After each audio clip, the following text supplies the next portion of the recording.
Qabaqlar dediyim kimi, mən bu addım atmağa vadar edən bir yox bir neçə səbəb olur. Əgər bu səbəbləri bir sözlə desək, elə deyə bilərik ki, mən bu addım atmağa vadar edən məmur öz başlanığı olur. Lakin məmur öz başlanığı dedikdə, söhbət yalnız Elmar Vəliyevdən getmir. Söhbət yalnız Gəncədən getmir. Ümumilikdə, ölkəmizi demək olar göz zənginə almış bu xəstəlikdən gedir. Və əgər bu problem doğrudan da belə bir miqyasda mövcuddursa, bu da bugün artıq rəsmi sürətdə etiraf olunmaqdadır. Biz bunu bilirik, biz bunu görürük, bu məsələ gündəmdədir. Belə bir vəziyyətdə, yəni məmur öz başlanğının hökm sürdüyü bir şəraitdə, əgər vətəndaş etiraz edirsə, bu təbiidir, normaldır, belə də olmalıdır.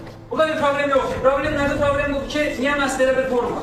Zor, güc, silah, mən sizə deyim. Ağır məsələdir ki, elə bir vəziyyətə qarşı etiraz edən insan hər hansı bir formada bunu eləsin, onun niyyətli məqsədi problemi aradan qaldırmaq. Yəni ədaləti bərqərar edir.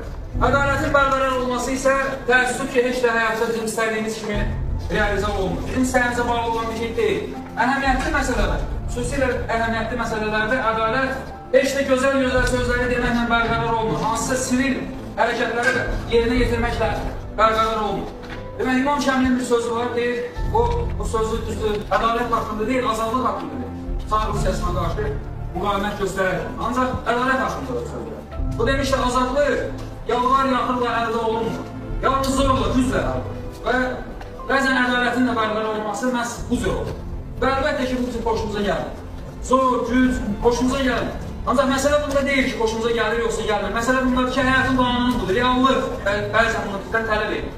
30 ildir biz Qarabağ həqiqətlərini dünyaya çatdırmaqdayıq. Dəlil, sübut, faktlar, vicdan, tarih, hamısı bizim tərəf. Ancaq nə fayda?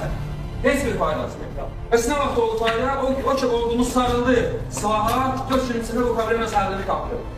30 illik həsrətə 4 gün içində son qoyuldu. Niyə? Çünki xoşumuza gəlməyən zor, güc tətbiq oldu. Elmar Vəliyev desəydi Gəncə rəhbəri, Gəncə cəmaatının ona münasibəti hamıya bəllidir. Cəmaat ondan narazıdır, cəmaat ondan şikayətsidir. İstəmir o.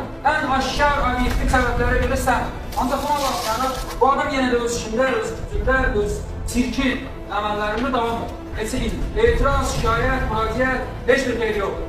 Neçə ildir. Bir nəfər əlinə silah götürən kimi problem öz həllini tapdı. Bu sözləri deməkdən mənim məqsədim zor, güc, vurmaq, öldürmək, bu tür şeyləri təbliğ eləmək deyil, mən bunun tərəfdarı deyiləm. Sadəcə onu göstərmək istəyirəm.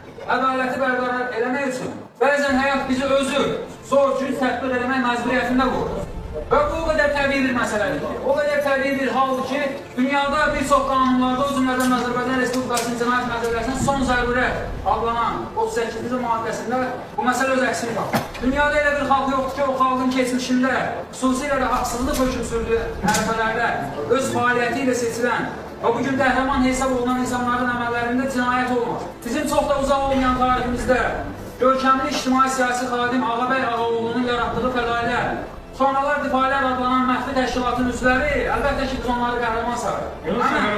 Həmən Difayələrin üzvləri Gəncə qubernatorunun müşaviri Kliçenskini törətdikləri haqsızlıqlara görə Gəncədə Düzəl evinin qabağında güllənən. Və çox maraqlıdır ki, həmən bu Kliçenskini gülləyəndən sonra gecə ikən şəhərin müxtəlif yerlərinə bu məmurun cəzalandırılmasını izah edən müraciətdə yazıb yapışdırmışlar hər yerə. Ki, qoy hamı bilsin ki, bu məmur hansı səbəblərə görə cəzalandırılmışdır. Və ki, bu digər, bu tip məmurlar da bu hadisədən özlərinə bir dərs çıxar. Bu bir tarixdir. Bizim tarix, fəxri tarix. Mən sizə sual verirəm, bu tarix sizə heç nəyi xatırlamır, heç kəsi xatırlamır, Yunus Səfərovun əməllərini xatırlamır.